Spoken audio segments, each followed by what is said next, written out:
de manière générale, c'est ça. Ok, on y va, on teste un peu en circulation ce que ça donne. Ouais, Bah vas-y, hein. T'as les commandes, tu desserres. C'est tout comme la manuelle, sauf avec un peu plus de facilité, bien sûr, tout droit. Donc nous, on sélectionne la bonne lettre. Donc au tableau de bord aussi, on a, vas-y, hein, change.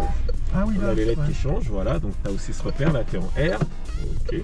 Et voilà, et là, tu es passé en B. Ah, le décalage, ouais. Exactement. Et Donc du coup, là, j'ai juste après à enlever tu le frein. lâches le frein et la voiture va avancer naturellement toute seule. Ah ouais. Voilà, ça, c'est l'avantage de l'automatique. Et après, tu amènes de l'accélération et ça fait avancer ta voiture un peu plus vite. Et, comment... et là, elle est passée en 2, c'est ça, le 2 là? Voilà, là tu vois le changement de vitesse. Tu vois le changement de vitesse, plus tu accélères et plus tu passes à la vitesse supérieure. Et donc c'est réglé automatiquement aux allures où tu devrais le passer en manuel.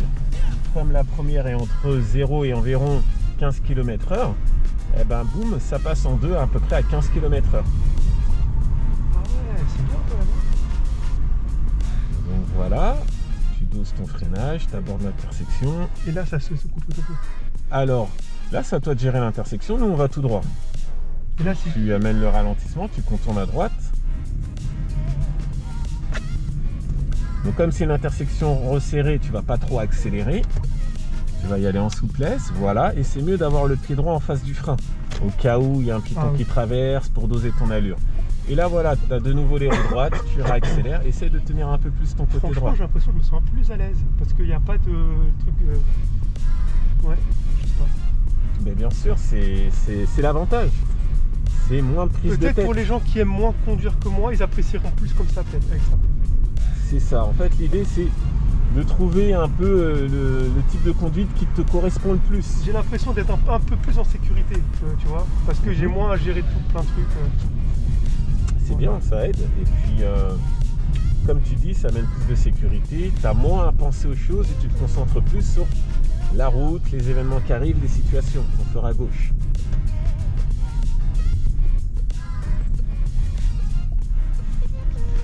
Stop, là, ok. Oui. Et du coup, ça, si je fais ça s'arrête complètement là? Voilà, tu te stops. Et elle va redémarrer. Là, voilà, il y a le mode Start and Stop qui s'enclenche. Là, De manière générale, il se met en place dès qu'on est à peu près en dessous de 5 km/h ou dès que le véhicule sent qu'on est arrêté. Dès que tu vas lâcher le frein, ça va repartir. Ou dès que tu vas légèrement accélérer, le moteur repart. Et là, du coup, comme j'étais à l'arrêt complet avec le stop, il suffit juste quand je redémarre, il suffit juste d'enlever le frein, ça redémarre et après c'est bon. Oui. Dès que tu lâches ton frein, la voiture avance naturellement à basse allure. C'est le système automatique. Ça sert aussi pour faire des petites manœuvres. Ça sert pour entrer dans les rues resserrées. J'imagine que les manuels, les autos, elles sont beaucoup en start and stop. Alors ça, je peux pas te dire spécialement. Ça dépend de l'option que le véhicule a en fait. Donc voilà, c'est comme toi, par exemple, tu portes des paires de lunettes. C'est comme si tu me disais toutes les paires de lunettes sont au vu de tout le monde. Ah oui. Et en 4 saisons. Tu vois, le 4 saisons, c'est une option en plus. Donc sur les véhicules, c'est la même chose. Vitre électrique, toit panoramique, c'est des options qu'on rajoute. Donc je peux pas te dire que c'est une certitude que toutes les boîtes auto sont comme ça.